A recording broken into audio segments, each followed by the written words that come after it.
Hey everyone, welcome back to Code Family. This is Vashish, and in this video we're going to discuss 50 Node.js conceptual MCQ questions for beginners. So if you have done any course, if you have done any recent course on Node.js, and now if you want to test your skills that how good you at Node.js, then this course is definitely for you. So without any further ado, let's get right into it.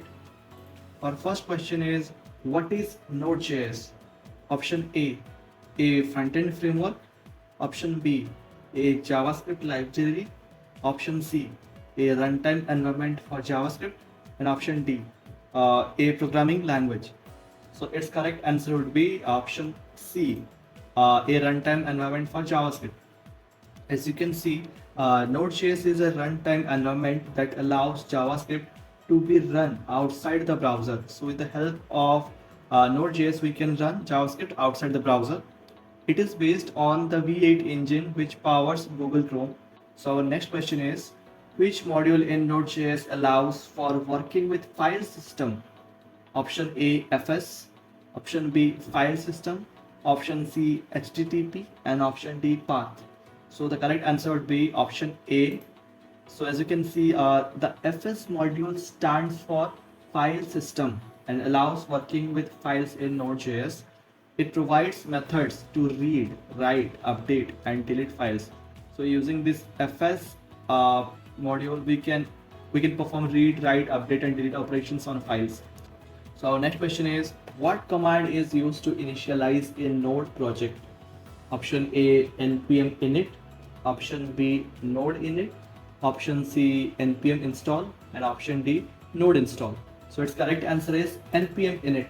As you can see, npm init creates a package.json file to manage dependencies and project metadata. So when we run this npm init command, it will automatically create a package.json file. Then npm install, this npm install option C is used to install packages but does not initialize the project. So I hope you got to know about this npm init, like how it works. Our next question is, which statement correctly describes the event-driven nature of Node.js? Option A, Node.js waits for each task to finish before moving the next one. Option B, Node.js uses a loop to continuously check for events. Option C, Node.js can handle multiple requests simultaneously by blocking threads. And option D, Node.js follows a multi-threaded execution model. So its correct answer is option B. As you can see in the explanation, Node.js operates on an event loop mechanism to handle asynchronous IO operations. It does not block threads, it's non-blocking by the design. Our next question is, which of the following is not a core module in Node.js? Crypto, HTTP, Express, or Stream? It is saying not a core module. So its correct answer is option C, Express. As you can see, Express is not a core module, but a third-party framework for Node.js. Crypto, HTTP, and Stream are core modules that come built in with Node.js. So this Express is a third-party framework, and this Crypto, HTTP, and Stream are all the built-in modules came with Node.js. Our next question is, how can you import a module in Node.js? Which is an import statement in Node.js, okay? Option A, import module from module. Option B, require module. Option C, include module. And option D, load module. So its correct answer is option B, require module. As you can see, require module is the standard way to import modules in Node.js using CommonJS. Import is part of ES6 modules, but Node.js primarily use CommonJS syntax. Our next question is, which of the following is the built-in Node.js module for working with streams? To use streams, which module we have to use in Node.js? Events, stream, FS, and buffer. So it is easy one. Option B is the correct answer. The stream module provides an API for implementing readable and writable streams. And streams are essential for handling IO operations like reading, writing files, or network requests. So if you're using any functionality related to stream, then you have to use this stream module. Our next question is, what is the default scope of npm packages, local, global, public, or restricted. So default scope of npm packages are local. As you can see, npm packages are installed locally by default, and you can install packages globally by using the -g flag. Okay. Our next question is, which of the following is used to create a web server in Node.js? To create a web server, which module we have to use? Okay, FS, HTTP, URL, or Express? Okay, so its correct answer is HTTP. As you can see, the HTTP module allows you to create a HTTP server in Node.js, and Express is a framework actually, and it built on top of HTTP, but it is not a core module. Okay. Our next question is, how does Node.js handle asynchronous operations? Okay. Option A, using promises, using callbacks, using async await, or all the above. So its correct answer is all the above. As you can see, Node.js supports all three methods for handling asynchronous operations, which are callbacks, promises, and async await. Question number 11 is, which of these is a correct statement about Node.js streams? So streams are asynchronous in nature. Streams can be readable or writable. Streams block the event loop. Streams only handle data as a whole. So the correct option here is option B. As you can see, streams can be either readable, writable, or both. And streams work with chunks of data and are non-blocking, which makes them ideal for handling large data sets. Our next question is, which of the following is a global object in Node.js? So among these, which is a global object? So document, window, process, and DOM. So here the correct answer is process. As you can see, process is a global object that provides information and control over the Node.js process.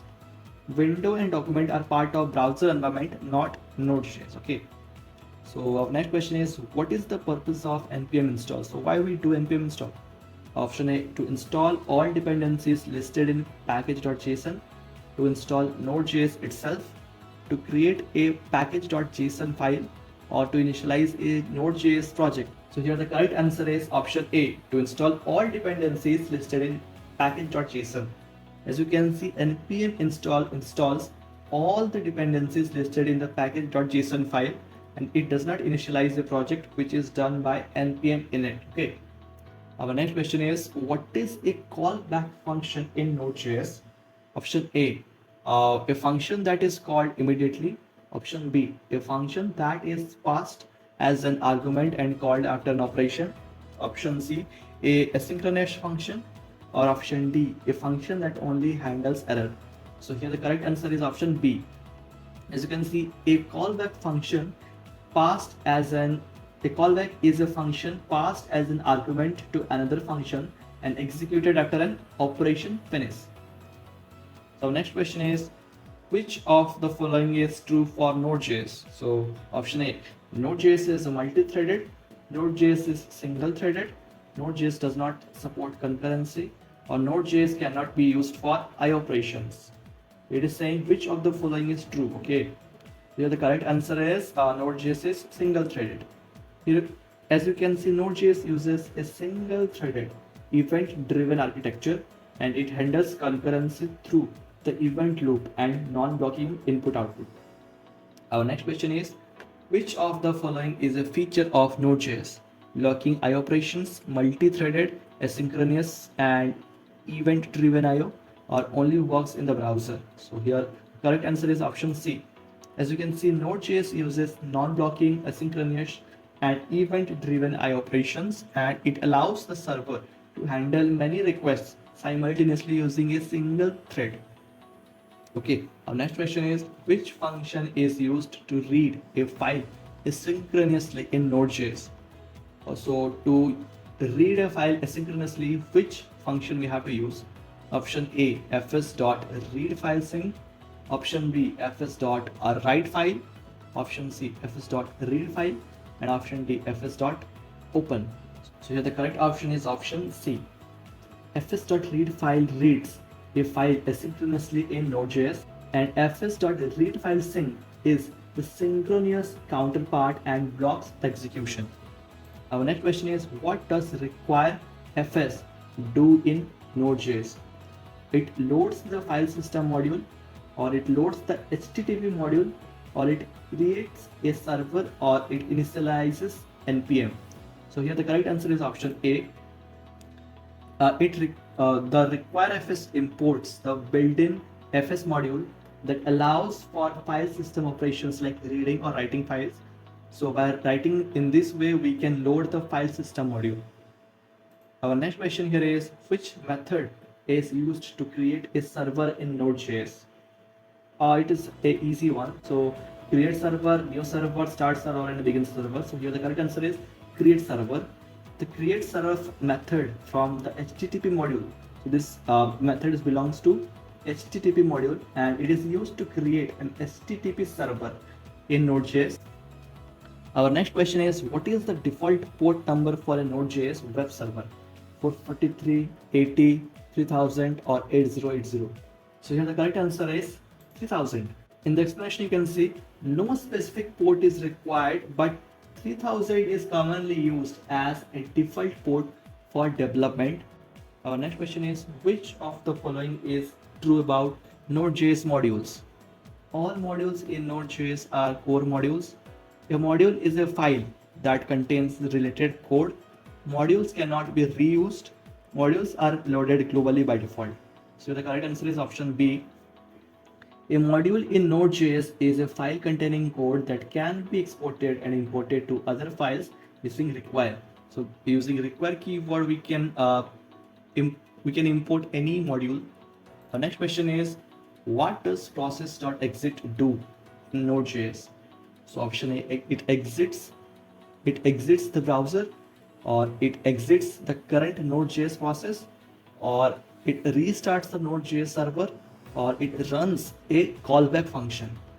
So here the correct answer is option B.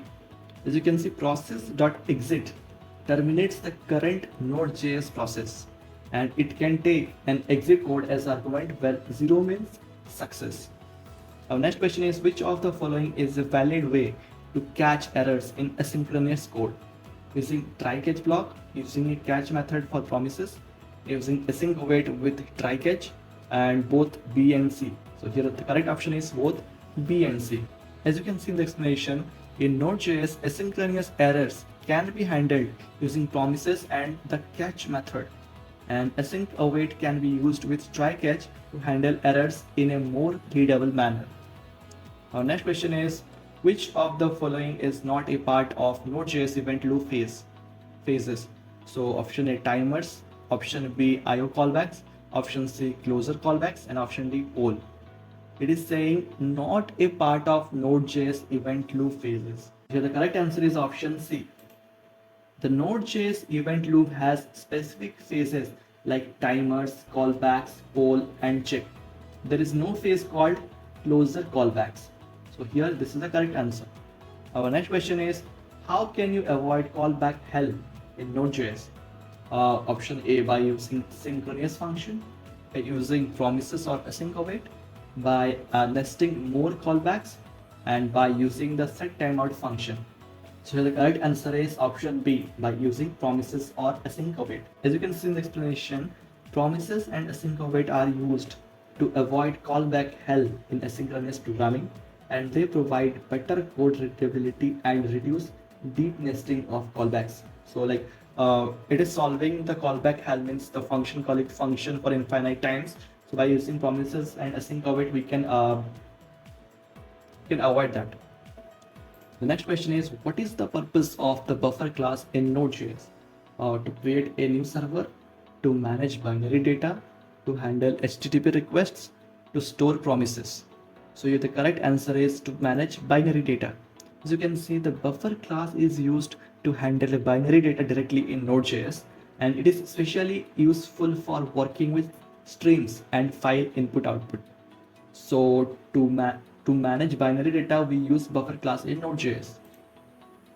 Our next question is, which method is used to write data to a stream in Node.js? Pipe function, pipe method, read method, write method, or append method? So the correct answer is write method. As you can see, the write method is used to write data to a writable stream, and the pipe method is used to connect a readable stream to a writable stream. Okay. Our next question is, how can you serve static files in Node.js without using a framework? Option A, using the fs module and manually reading the files. Option B, using the http module and sending the file data. Option C, both A and B. Or option D, Node.js cannot serve static files. So here the correct answer is option C. In the explanation, you can see you can serve static files using fs.read file or by using http.read server to send the file content manually. Okay. Our next question is, which of the following best describes the purpose of package.json? It is a configuration file for npm. It is a dependency management file for a Node.js project. It is a record of project metadata, including dependencies, and all the above. So here the correct answer is option D, all the above. Package.json contains the project metadata, dependencies, and npm configurations. The next question is, how can you install a package globally in Node.js using npm? So what is the correct command to install Node.js globally? Option A, npm install -g package name, npm global install package name, npm install package name, npm package name install -g. So here the correct answer is option A. The -g flag is used with npm install to install packages globally. So whenever you want to install any package globally, you have to use this -g flag, and this makes the package available across the system. Next question is, which of the following correctly describes the term non-blocking input-output in Node.js? Option A, tasks are completed in sequence one after another. Option B, input-output operations are executed asynchronously without waiting. Option C, tasks block the event loop until completion. Option D, the server is paused until input-output operations finish. So here the correct answer is option B. As you can see, non-blocking input-output in Node.js means the execution continues without waiting for input-output operations to complete it. Next question is, which of the following is not a Node.js package manager? npm, yarn, npm, and pip. So here the correct answer is, which is not a Node.js package manager, which is option D, pip. So pip is a package manager for Python, not for Node.js, and npm, yarn, and npm are valid Node.js package managers. Okay. Now next question is, which function allows executing system commands from Node.js? Execute, run, command, or system? So the correct answer is execute. The execute function in Node.js allows you to execute system commands, and it is a part of child process module. Next question is, what is the purpose of the cluster module in Node.js? So why this module is being used? Option A, to create multiple instances of a server, to manage synchronous input-output operations, to simplify event handling, or to perform stream operations. The correct answer is option A. The cluster module allows Node.js to create multiple instances to handle multiple tasks concurrently, which improves performance on multi-core systems. Okay, so next question is, which method is used to handle unhandled promise rejections in Node.js? This is an interesting one. So option A, process.on unhandled rejection. Option B, event.on rejection. Option C, try catch, and option D, catch method. So here the correct answer is option A. The process.on, inside that unhandled rejection event captures unhandled promise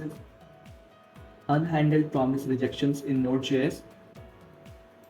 Next question is, which of the following is true about Node.js streams? So option A, they operate synchronously. Option B, they can be readable, writable, or both. Option C, they are only used for file operations. Option D, they block the event loop. So here the correct answer is option B, they can be readable, writable, or both. So Node.js streams can be readable, writable, or both. They are used for handling large amount of data efficiently, like input, output, or network data. Okay. Next question is, what does npm stands for? So what is the full form of NPM? Node Process Manager, Node Package Manager, Network Process Manager, Network Package Manager. So here the correct answer is option B, Node Package Manager. So NPM stands for Node Package Manager, which manages dependencies and libraries in Node.js projects. So the next question is, which method is used to parse a JSON string into a JavaScript object? JSON.stringify, JSON.parse, parse JSON, or to object. So here the correct answer is option B, JSON.parse. So this JSON.parse method is used to convert a JSON string into a JavaScript object. Remember this one. Our next question is, which of the following is a key difference between var and let in JavaScript? Option A, var is block scoped and let is function scoped. Option B, let is block scoped and var is function scoped. Option C, both are block scoped, and option C, both are function scoped. So here the correct answer is option B.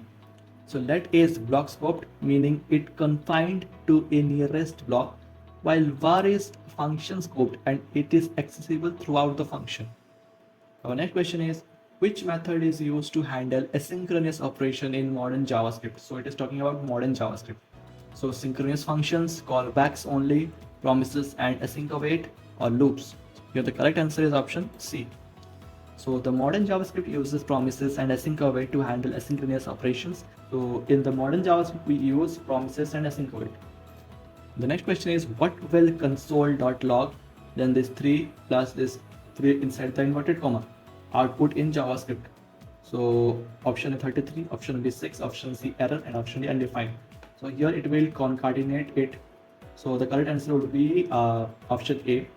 So in JavaScript, when a number is concatenated with a string, the number is considered as a string. Hence, so 3 plus 3 inside a inverted comma. So this will be treated as a string. So it will concatenate 3 and 3, and it will result in 33. Our next question is, how can you convert a string to a number in JavaScript?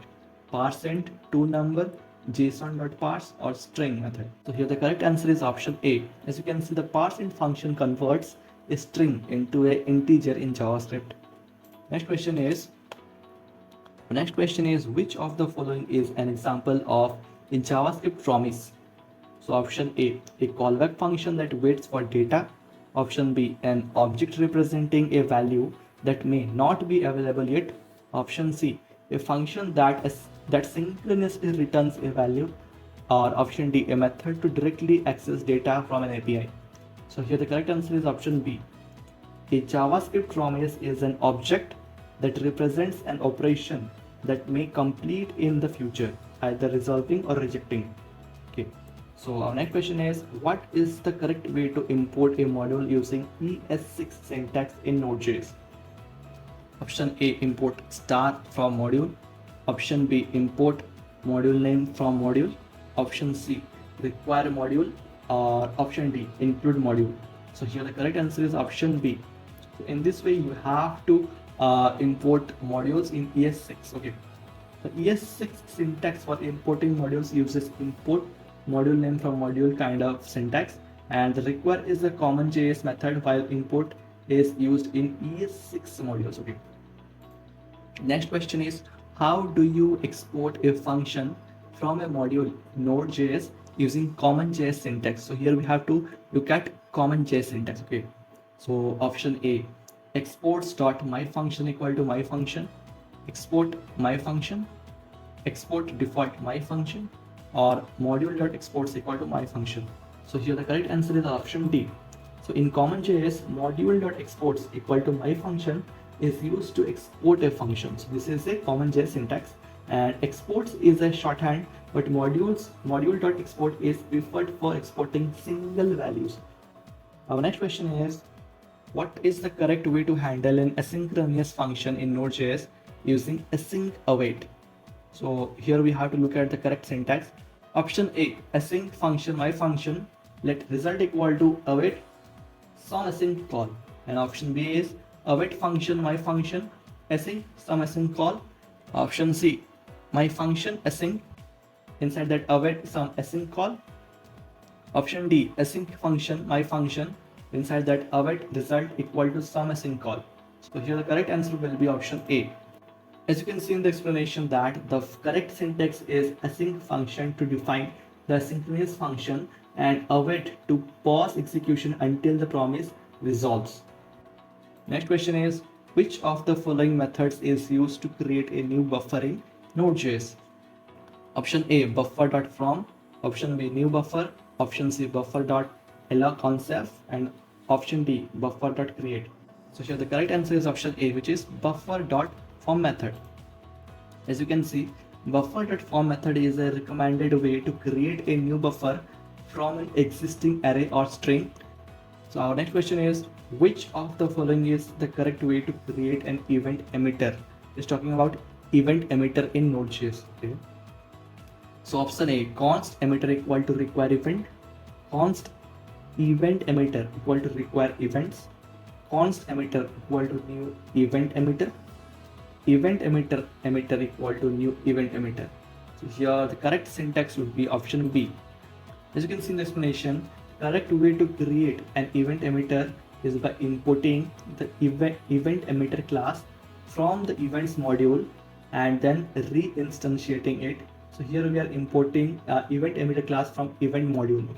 Okay, so our next question is, what is the correct syntax for creating an HTTP server in Node.js? http.create server inside a request and response, and then response.end followed by listen 8080 port number, or http.server request response, then response.end followed by port inside that 8080 port number, or http.create server request response inside that response.send method and then .run 8080 port number, or http.server request response inside that response.send .start 8080 port number. So here the correct answer will be option A. As you can see, the correct syntax to create an HTTP server is http.create server followed by listen port to bind the server to a port. And option A is the valid syntax, whereas other options are syntactically incorrect. Okay. Now our last question is, which method is used to send a JSON response in Node.js using the HTTP module? So option A, rest.write.json method, rest.send.json method, rest.end inside that JSON.stringify data method, or rest.json data. Here the correct answer will be option C. As you can see, the HTTP module in Node.js does not have a response.json method that's specific to framework like Express. So inside the Express, we have rest.json method available, and in vanilla Node.js, simple Node.js, JSON responses are sent by manually stringifying the data using JSON.stringify and calling response.end. Yeah, so thank you so much for watching this Node.js MCQ question and answer video. So I hope you got to know a lot of new questions and their correct answers. And if you guys are liking this MCQ series, then please comment down below and suggest some good topics that in which topic I should make more MCQ videos. And this is all for today, and we will meet in our next video. Till then, keep coding and don't forget to subscribe, Code Family.